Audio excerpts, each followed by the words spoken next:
Hey, what's going on? This is PKJ, Pastor Kendrick Jones. It is Wednesday, January 25th, right? January 26th, 2011. It's Awareness Wednesday. So you know what we're going to talk about today, right? Sex and sexuality. One of the reasons I like to talk about this is because of these statistics I'm about to read to you. You know, I've told you that there are over 40 million people in the world today living with HIV/AIDS. There are approximately 18,000 people who die every year from HIV/AIDS.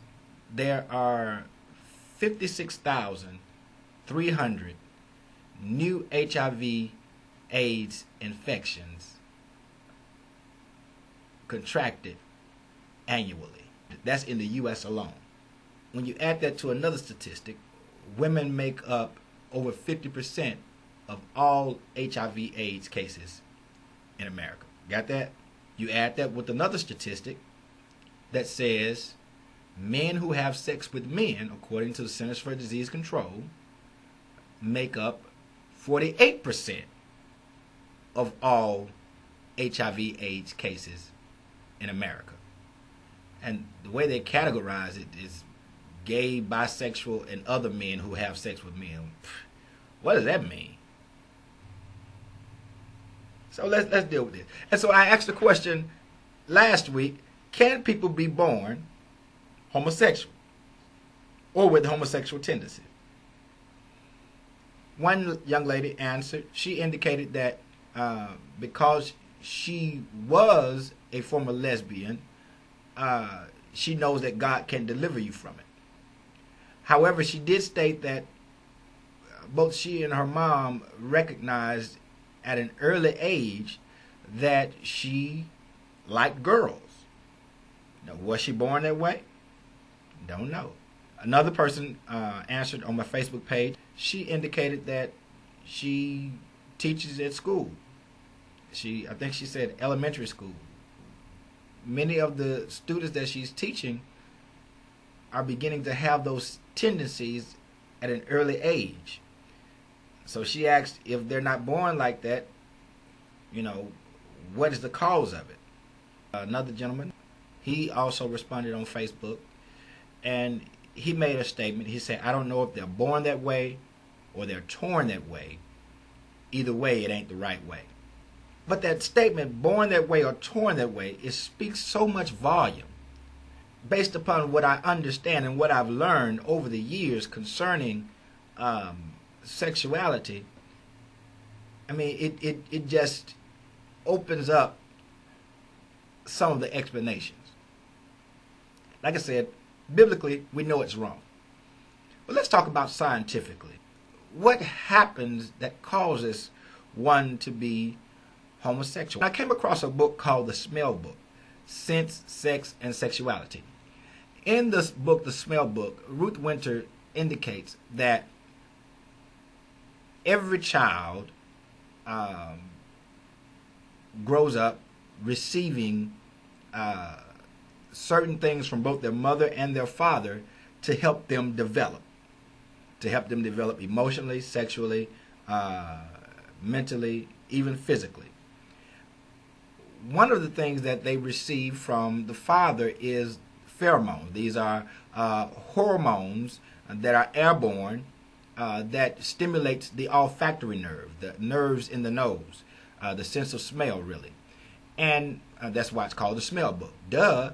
And so when it stimulates these senses, what happens is the individual, the child, once these pheromones reach their olfactory nerve, it stimulates that nerve, and the nerve sends a signal to a gland called the amygdala to help that particular gland develop. Science shows that a person having an understimulated amygdala or underdeveloped amygdala, they will have hyper-emotionality, hypersexuality, and hyper-orality, meaning they want to put something in their mouth all the time. You caught that, didn't you? I know you did.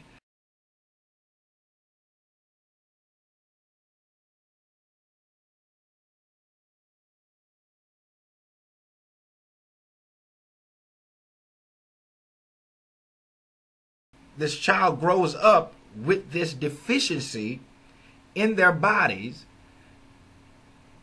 not knowing where it comes from. And so in the book, the Smell Book, they give the assumption that what happens eventually, the child goes hunting after that smell. How does that relate to sexuality? Remember, it affects their sexuality because if they don't have the developed amygdala, they go looking for that scent through sexual encounters. And that's why, and I think that's where that other men who have, because you have men who are on the down low. And so they go seeking after their father's scent through a sexual encounter, many times looking for their partner to be a father figure to them. So this could explain why many young people are seen with homosexual tendencies or bisexual tendencies because the father's not around and they're just looking for the scent. So they carry on like they have a natural family. They have children, but they're not talking about this other side of them, this secret life of them. And then eventually, sometimes some of them have what's called coming out parties. Stay in the closet and then get on your knees and pray. So, this could be one cause. Another thing that I believe is, and a lot of people don't talk about, you have men who manipulate boys, or older boys who manipulate younger boys, and they wrestle with the desire to be with men because they've been torn that way. I know that many of you who may be watching this video, or some of you who may be watching this video, you are struggling with your sexuality, and whether it's exposed or whether it's not exposed, whether it's secretive, whether it's something that you don't talk about because you know how people are going to respond to it. I came to let you know that you can be changed. You can be delivered. Your life can be different. If it's something that you deal with and you just need to get it out, expose it, I encourage you, talk to me. Add me on Facebook, add me on Twitter, send me a direct message, inbox. I don't bash people. I will tell the truth. And the truth of the matter is, homosexuality is wrong. And we can tell from the epidemiology of HIV and AIDS that something not right about it. If it's causing this much damage to where 18,000 people a year die from this disease, if it's causing this much damage to where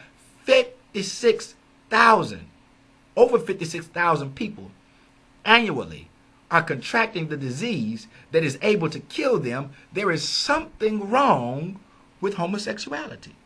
You can't, logically speaking, you can't justify it. So that's why we're talking about it. So next week, we'll go to the Word. In the meantime, put your comments out here. Talk to me. Let me know what you think.